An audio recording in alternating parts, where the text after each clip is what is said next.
The project was shifted from Tummadiyatti to Medigadda. The project cost, which probably is unique in modern India, independent India, a project costing 38,000 crores was started construction with 11,000 crores. That's about 32% of the project cost was spent by the time TRS came to power and Shri K. Chandrasekhar Rao became the chief minister. After spending 32% of the cost of spending 11,000 crores, an illogical, irrational decision was taken to abandon this project and shift it to a new location. Now at the new location, the whole state and 4 crore Telangana public were mortgaged to non-banking financial institutions. ఆయన buildup ఎట్లుంటదంటే ఇక సత్యహరిశ్చంద్రునికి తమ్ముని లెక్క buildup ఇస్తాడు.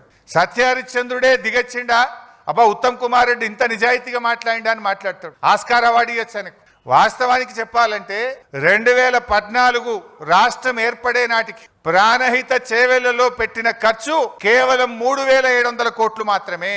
మీరు చేసిన పనులు కేవలం 3,700 కోట్లు మాత్రమే, నాట్ ఈవెన్ 10%. కానీ ఆయన ఏం చెప్పిండి 11,000 కోట్ల రూపాయల పనులు చేసినాం, 32% పని చేసినాం.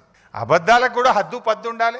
సర్వే అండ్ మొబిలైజేషన్ అడ్వాన్స్ పేరు మీద 2,300 కోట్ల రూపాయలు జేబులు నింపుకున్నారు, కమిషన్లు దొబ్బిండ్రు, ప్రజలకు అన్యాయం చేసిండ్రు. 4 ఏళ్ల ప్రాజెక్టు పూర్తి చేస్తామన్నారు.